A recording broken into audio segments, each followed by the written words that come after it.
শেখ হাসিনার বিদ্বেষমূলক বক্তব্য প্রচারের নিষেধাজ্ঞা চেয়ে আন্তর্জাতিক অপরাধ ট্রাইব্যুনালে আবেদন করা হয়েছে বৃহস্পতিবার সকালে। প্রসিকিউশনের পক্ষে সংশ্লিষ্ট শাখায় এই আবেদন করা হয়।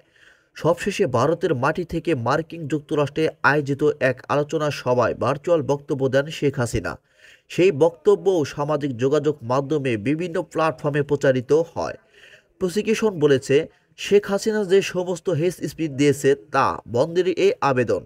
এদিকে জুলাই আগস্টের গণহত্যার ঘটনায় শেখ হাসিনার বিরুদ্ধে দায়ের করা মামলায় তদন্ত 1 মাসের মধ্যে শেষ করতে হবে। তো 18 নভেম্বর নির্দেশ দিয়েছেন আন্তর্জাতিক অপরাধ ট্রাইব্যুনাল।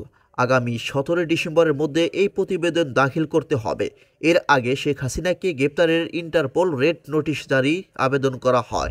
এদিকে জুলাই আগস্টে গণহত্যার ঘটনায় শেখ হাসিনার বিরুদ্ধে দায়ের করা মামলার তদন্ত 1 মাসের মধ্যে শেষ করতে গত 18 নভেম্বর নির্দেশ দিয়েছেন আন্তর্জাতিক অপরাধ ট্রাইব্যুনাল। আগামী 17 ডিসেম্বরের মধ্যে এই প্রতিবেদন দাখিল করতে হবে।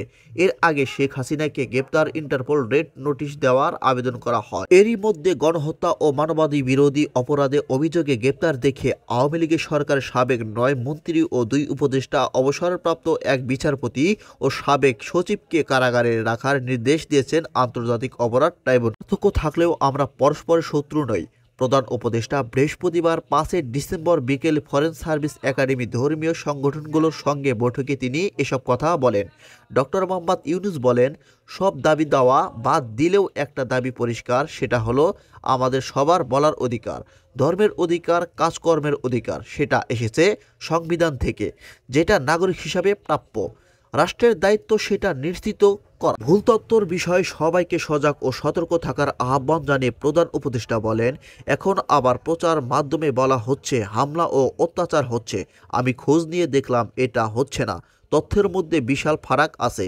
এটা ঠিক না, এটা অবসান হতে হবে।